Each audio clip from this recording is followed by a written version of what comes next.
केंद्रीय मंत्री निशित प्रमाणिक का बड़ा बयान सामने आया। संदेश खाली को लेकर ममता बनर्जी से नहीं संभल रहा है तो केंद्र तैयार है, हालात संभालने के लिए सेंट्रल फोर्स भी तैयार है। ये निशित प्रमाणिक की तरफ से बयान दिया गया है। संदेश खाली का मुद्दा काफी गरमाया हुआ है। कांग्रेस के साथ साथ बीजेपी के नेता लगातार वहां पर जाकर पीड़ितों से मुलाकात करने की कोशिश कर रहे हैं, लेकिन संदेश खाली किसी को जाने नहीं दिया जा रहा। कल भी हमने देखा कैसे बाकायदा जो एक प्रतिनिधिमंडल है, जो डेलीगेशन है, वो जा रहा था, फैक्ट फाइंडिंग टीम जा रही थी बीजेपी के, लेकिन उसको रोक दिया गया। जमकर बवाल हुआ था। ये अगर ममता बनर्जी से ये संभाला नहीं जाता तो ममता बनर्जी एक बार अगर बोलेंगे कि उनसे संभाला नहीं जा रहा है तो होम मिनिस्ट्री उनको पूरी तरह से सहायता करने के लिए तैयार है, सेंट्रल फोर्स पूरी तरह से तैयार है और इस सिचुएशन को डैमेज कंट्रोल करने के लिए जो है केंद्र सरकार पूरी तरह से राज्य के साथ खड़ा रहेगा।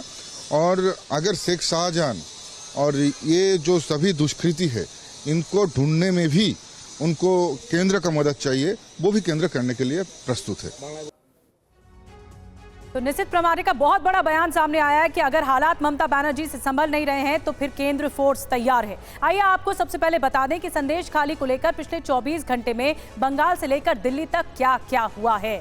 संदेश खाली पर किस तरह आर पार की सिचुएशन है, 24 घंटे में क्या क्या हुआ आपको बताते हैं। बीजेपी के नेता जबरन लौटाए गए, जो टीम आई थी। फिर उसके बाद सच जानना चाहती थी। दरअसल ये टीम आगे बढ़ना चाहती थी, पीड़ितों से मुलाकात करना चाहती थी, पीड़ितों का दर्द सुनना चाहती थी, लेकिन नहीं जा पाई। राज्यपाल से मिलकर अब ज्ञापन सौंपा गया। रोके जाने पर अधीर रंजन चौधरी धरने पर बैठ गए। उन्होंने कहा हमें भी आगे बढ़ने नहीं दिया जा रहा। कांग्रेस कार्यकर्ता पुलिस में फिर झड़प हुई। एनसीएससी ने राष्ट्रपति को इस मामले पर रिपोर्ट सौंपी है।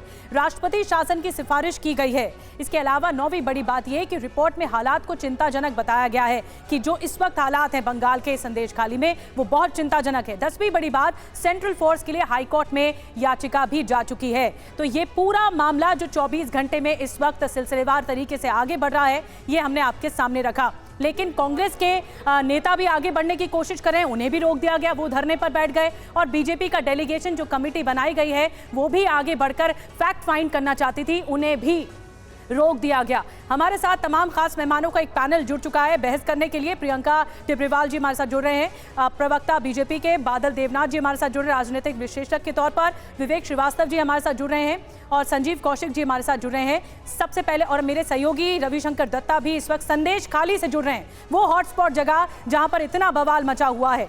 रवि, अभी इस वक्त क्या सिचुएशन है, क्योंकि बीते 24 घंटे का हाल हमने बताया कि इस वक्त क्या क्या हुआ है, किस तरह से अलग अलग डेलीगेशन मिलने की कोशिश कर रहा था। इस बीच निशित प्रमाणिक का बयान भी आ चुका है।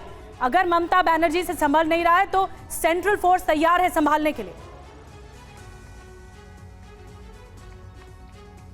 देखिए, पश्चिम बंगाल में ये जो इलाका की बात आप कर रहे हैं संदेश खाली, ये बहुत ही सेंसिटिव इलाका है। जब शेख शाहजहां यहाँ पे राज कर रहा था तो तब यहाँ पे कोई परिंदा भी पार नहीं मार सकता था। और अभी फिलहाल जो स्थिति बना हुआ है वो फरार है और उनको लेके जो यहाँ पे सिचुएशन तैयार हुआ है उसमें साफ साफ ये जाहिर हो रहा है, जैसे कि हम लगातार 3-4 दिन से देख रहे हैं, सिवाय गवर्नर के कोई भी राजनीतिक नेता को वहाँ पे नहीं जाने दिया जा रहा है। और सबसे बड़ी बात है, जब ऐसा स्थिति बना है, शुभेंदु अधिकारी नहीं जा पा रहा है, बीजेपी का सेंट्रल टीम नहीं जा पा रहा है, या तो फिर अधीर चौधरी को नहीं जाने दिया जा रहा है, या तो फिर मीडिया को वहाँ पर रोक दिया जा रहा है, तृणमूल के जो नेता है वो वहाँ पे पहुँच जा रहा है, उनके लिए कोई वहाँ पे पाबंदी नहीं है। ऐसा क्यों स्थिति बना हुआ है ये तो राज्य सरकार कह सकता है। लेकिन एसपी के साथ जब मेरा बातचीत हुआ, उन्होंने कहा कि ज़्यादातर जो एलिगेशंस हैं वो बेबुनियाद है, ऐसा एसपी का कहना है। उनका ये कहना है कोई रेप का मामला यहाँ पे नहीं हुआ है, वहाँ पे कोई ऐसा स्थिति नहीं बना है जिसके लिए इतना बात किया जाए। लेकिन हकीकत अलग है। TV9 भारतवर्ष जब स्थिति में पहुँचे, जब लोगों के साथ बातचीत किया, ऐसा हो ही नहीं सकता। एक गाँव का पूरा जितने औरत है सब बीजेपी के हैं, वो सारे तृणमूल के थे, कैमरा के सामने बात कर रहे थे, बंगाली में बात कर रहे थे और साफ साफ ये कह रहे थे हमारे साथ ऐसा जुलूम किया गया, जिसमें साफ साफ जाहिर होता है कि रात को 12 बजे एक पार्टी का मीटिंग नहीं हो सकता एक पर्टिकुलर जगह पे।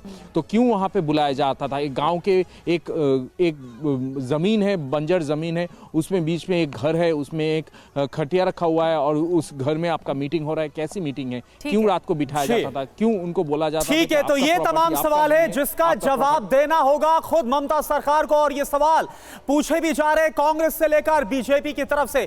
हमारे साथ जो खास मेहमान है उनका रुख करते हैं। बादल देवनाथ जी हमारे साथ बतौर पॉलिटिकल एनालिस्ट जुड़े हुए हैं। बादल देवनाथ जी, आखिर क्या छुपाने की कोशिश की जा रही है? क्या आपको लगता है ममता सरकार की तरफ से, क्योंकि लगातार चाहे कांग्रेस की टीम हो या फिर बीजेपी की टीम हो, उन्हें रोकने की कोशिश हो रही है, संदेश खाली जाने नहीं दिया जा रहा? सबसे पहले सर और मैडम, मैं आप दोनों को कहना चाहता हूँ टीवी 9 के माध्यम से सुबह सुबह पूरे देशवासियों को, ये जो नीतीश प्रामाणिक का जो बयान आप लोगों ने दिखाया, होम मिनिस्ट्री में है असिस्टेंट होम मिनिस्टर, इसके खिलाफ गाय तस्करी, डकैती, खून, हत्या, मर्डर, 100 के ऊपर। अभी आप उस मुद्दे पर बात कीजिए जो पूछा जा रहा है बादल देवनाथ जी। निश्चित प्रमाणिक तो ये तक बोल रहे हैं कि वो आपकी सरकार को मदद देने के लिए तैयार है। अगर क्या हुआ, ममता सरकार को, माफ कीजिएगा, ममता सरकार को मदद देने के लिए तैयार है अगर शेख शाहजहां को नहीं ढूंढ पा रहे तो। सुनिए ना, ये जो नीतीश प्रामाणिक का बयान आप लोगों ने सुना, आप लोगों को गुस्सा क्यों आ रहा है? हाँ, नीतीश प्रामाणिक भाजपा के होम मिनिस्टर में है, असिस्टेंट होम मिनिस्टर है, प्रतिमंत्री है, इसके खिलाफ मर्डर केस है। 10 दिन पहले जामीन लिया, 2 दिन पहले हाईकोर्ट से जामीन लिया। अरे बादल देवनाथ जी, आप बतौर पॉलिटिकल एनालिस्ट यहाँ पर बैठे हुए हैं, क्या मुद्दा निश्चित प्रमाणिक है? क्या मुद्दा आज निश्चित प्रमाणिक बने हुए या फिर मुद्दा है संदेश खाली, जहां की जो महिलाएं हैं वो अपने साथ यौन शोषण का आरोप लगा रही है, भद्रता का आरोप लगा रही है, जबरन जमीन को कब्जाने का आरोप लगा रही है। खुद वहां के राज्यपाल विजिट कर चुके हैं, महिलाओं से मिल चुके हैं। राज्यपाल ने यह तक बोला है कि जो उन्होंने देखा सुना वो जिंदगी में कभी देखना सुनना नहीं चाहेंगे। उस पर बात करिए ना आप बादल देवनाथ जी। आप बोलिए ना, आप बोलते जा रहे हैं, मुझे बुलाने का क्या जरूरत है? नहीं, आप निश्चित प्रमाणिक के बारे में बोल रहे थे ना, इसलिए मैं आपको बोल रहा हूँ कि ऐसा क्यों है कि टीएमसी नेताओं को कोई पाबंदी नहीं है? बादल देवनाथ जी एक मिनट सुन लीजिए, सवाल सुन लीजिए। बादल देवनाथ जी, बहुत सारे गेस्ट हमारे साथ इस वक्त हैं चर्चा के लिए। सवाल सीधा है, क्यों टीएमसी नेता जा रहे हैं और बाकियों को आप अलाउ नहीं कर रहे हैं? विवेक श्रीवास्तव जी भी हमारे साथ हैं।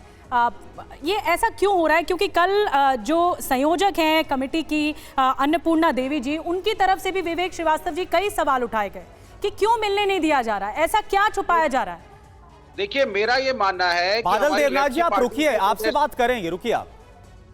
हम लोगों ने प्रोटेस्ट किया, आपकी पार्टियों ने प्रोटेस्ट किया। परसों अधीर रंजन चौधरी जी और कांग्रेस पार्टी के कार्यकर्ता भी बैठे, मिलने की कोशिश की, रोका गया और अभद्रता भी दिखाई वहां पे अथॉरिटीज ने हम लोगों के नेताओं के साथ। ये एक सच्चाई है।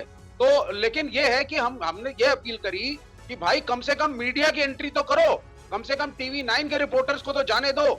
यहाँ से जो एंकर्स अपने रिपोर्टर्स को भेज रहे हैं कि डायरेक्टली पता चले क्या हो रहा है, इनको तो कम से कम जाकर के रिपोर्टिंग करने दीजिए। वो भी तृणमूल कांग्रेस ने नहीं अलाउ करी। तो ये एक चीज है जो अनफॉर्चुनेट है और नहीं होनी चाहिए। लेकिन दूसरी चीज है, बीजेपी वहां पे लॉ एंड ऑर्डर में प्रोटेस्ट करने के बजाय इस पूरे इंसिडेंट्स को कम्युनल रंग देने की कोशिश कर रही है।